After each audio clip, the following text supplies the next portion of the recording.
ازيكم يا حلوين؟ عاملين ايه؟ يا رب كده تكونوا بخير وصحة وسعادة ومبسوطين ومترطبين. زي ما انتوا شايفين قدامكم على الشاشة، جاية اتكلم معاكم على الماسك الجديد اللي نازل معانا الشهر ده من اوريفلام، بالرمان المعاد تدويره. انا الحقيقة مش عارفة ايه هو الرمان المعاد تدويره ده. يعني انا حاولت ابحث على جوجل معرفتش. تمام. بس يعني هنقل لكم انطباعي عن الماسك. تمام. لما جربته انا اول مرة اجربه، وحسيت ان هو فعلا بيرطب البشرة، وفعلا بيديها. يعني من اول مرة حسيت ان هي يعني حلوة، سرية. فاهميني؟ فانا حبيته وهجيبه تاني لما ينزل، بس هو للاسف مش نازل الشهر اللي جاي. فقلت ايه، اصوره لكم عشان تلحقوا. يعني ايه، لو حد هيلحق يجيبه او كده، او حد لقاه عند سيلر يجيبه من عندها. الماسك بصراحة جميل جدا، بس طريقته حيرتني شوية. يعني حسيت ان هو مش هيبقى موفر. ماشي، لان الطريقة محيرة بالنسبة لي. حسيت انها مش عارفة يعني. مش غريبة شوية ان انا همسح الماسك من على وشي. انا هقرا لكم الطريقة دلوقتي. تمام. وهقول لكم انا استخدمته ازاي. اوكي. هو طريقته ان انت بتحطيه، بتسيبيه على وشك 10 دقايق بعد ما بتكوني طبعا منضفة بشرتك. زي اي ماسك بتسيبيه على البشرة 10 دقايق اهو. انا مش عارفة، بس امسك لكم البتاعة دقيقة بس، لحظة ارفعها. ماشي كده. واضح كده ولا مش واضح؟ بتهيألي مش واضح. ماشي. انتي بتحطيه على بشرتك 10 دقايق. تمام. وبعد ال10 دقايق مش بتشطفيه، لا انتي بتمسحيه. اوكي. فبتمسحيه دي، انا جيت امسحه ما حسيتش، انا حسيت ان هو نشف طبعا على وشي. حلو. فعشان امسحه دي قلت طب يا بنتي ايه، اما هو نشف كده، طب ابتدي من الحتة اللي هي اصلا فيها مسامات متفتحة، اللي هي جنب مناخيري. حلو. تمام. علشان اعرف اتعامل يعني معاها، او غير ان انا اتعامل معاها هي كده او كده، هي فيها مسامات مفتحه يعني بايظه بايظه يعني. فاهمني؟ ضربوا يعني البايظه على عينها. يعني فاهمني؟ ضربوها على عينها، فهي طلعت ايه، هي بايظه بايظه. مش هنعمل ايه. ماشي.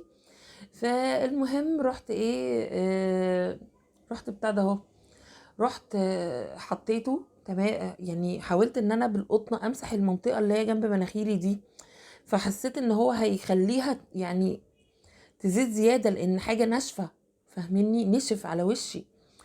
فبعدين طب اعمل ايه؟ رحت حاطة حتة تاني، وزعت تاني الماسك على بشرتي من اول وجديد. ماشي. ورحت بعد كده ماشي مسحة وشي كله بقى ايه، بالقطنة بعد ما كان طري كده. فاهميني؟ يعني فلقيته بيستجيب معايا، بس مش قوي برضو، وشي ملزق يعني. وبعد كده شطفت وشي. فهو طريقته بالنسبة لي كانت طريقة يعني ايه، محيرة شوية يعني. فاهميني؟ بس هو بعد ما غسلت وشي بقى شطفته بالمية الفترة، حسيت ان انا وشي مترطب، ان انا وشي حلو يعني. حسيت ان في نضارة كده واشراقة. جميل يعني، عجبني. وبعدين هو اصلا ريحته بالنسبة لي انا مهدئة للاعصاب، لان انا حسيت ان انا شم ريحة بونبوني فيه. الناس اللي بتحب بارفيوم باريس هيلتون، في نوع من انواع باريس هيلتون، البارفان ده زي البونبوني كده. تمام. فانا بحبه. فالناس اللي بتحب الريحه السويتي قوي دي هتحبه. يعني هترتاح له نفسيا. طبعا احنا عارفين ان الروايح بتكون مؤثره طبعا على المخ. فحلو قوي ان الماسكات برضو يبقى فيها شويه ريحه، بس مش الريحه اللي تخلي البشره تتحسس. يعني الريحه اللي هي تهدي الاعصاب شويه. ماشي. ده حلو يعني، الريحه بتاعته عجبتني قوي. هفتح لكم العبوه كده دقيقه بس، علشان تعرفوا الشكل بتاع اللون بتاعه. تحس انه محمر كده، بس يا رب ما يطلعش كتير، علشان خاطر انا مش عايزه. اهو اللون تحسي ان هو فيه زي حمار خفيف قوي، هو باين في الغطا، مش عارفه هيبان هنا بقى كده في الكاميرا ولا لا. اهو مش باين قوي. ماشي.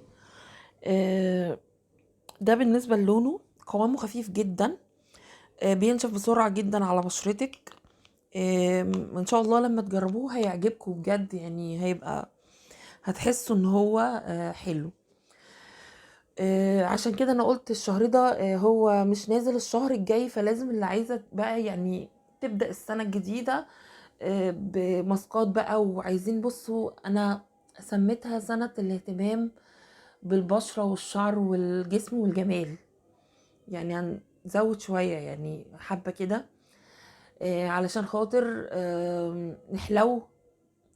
عايزين 2023 يعني تدخل علينا 2024 لما نخلص بقى 2023 واحنا بشرتنا احلى واجمل، ونحس ان احنا انجزنا حاجة في 2023 لجسمنا ولبشرتنا ولشكلنا الحلو ده. نزود حلاوتنا زيادة، ونزود جمالنا زيادة، ونزود طعمتنا زيادة 2 3 4 5 6 7 8 9 10. يا رب تكون سنة 2023 دي يعني سنة سعيدة علينا، وسنة جميلة، وسنة كده نتحقق فيها كل أحلامنا وأمنياتنا. طبعا الرمان احنا عارفين كويس جدا، علشان برضو يعني تطلعوا بمعلومة من الفيديو للي ما يعرفش.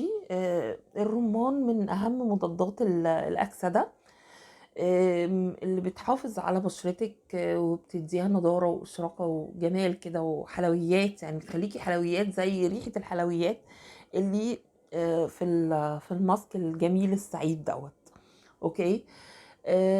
عايزة اقول لكم على حاجة تانية كمان. انا امبارح كنت كلمتكم في موضوع الامل، بس برضو بعد ما قفلت فكرت في حاجة مهمة جدا، انه مفيش امل من غير ضوابط. ماشي. يعني ما اقعدش اقول في نفسي ايه مثلا لو انتي مخطوبة او متزوجة او في شغلانة او حاجة، اقعد اقول ايه الحاجة ديت مثلا مش يعني مش جايبة نتيجة معاكي. اوكي. فافضل اقول ايه لا ده هو مثلا الطرف التاني اللي معايا ده بكرة هيتغير، بكرة هيتغير، وتعدي سنين من عمري، تمام، والطرف التاني ما بيتغيرش. مديري مثلا يعني مش شرط ان هو يكون الزوج مثلا، تمام، مديري مثلا حد له سلطة عليا او كده، لا، في يعني حد معين، تمام، للامل. مش مجرد ان هو عايشين كده، احنا عايشين في الهبل عمالين يعني كده عشان ما نتحولش الهبل نفضل نقول ايه اصل هيحصل، هيحصل اصل بكره هيكون، اصل بكره، لا يا جماعه، برضو في حد او ليميتد معين للقدره على التحمل. فبعدها نبتدي بقى ايه نغير كارير بقى، لو هو شغل مثلا في بنك، في مصلحه، في حاجه، اوكي، والشخص ده لسه قدامه سنوات على ما يطلع معاش، ماشي.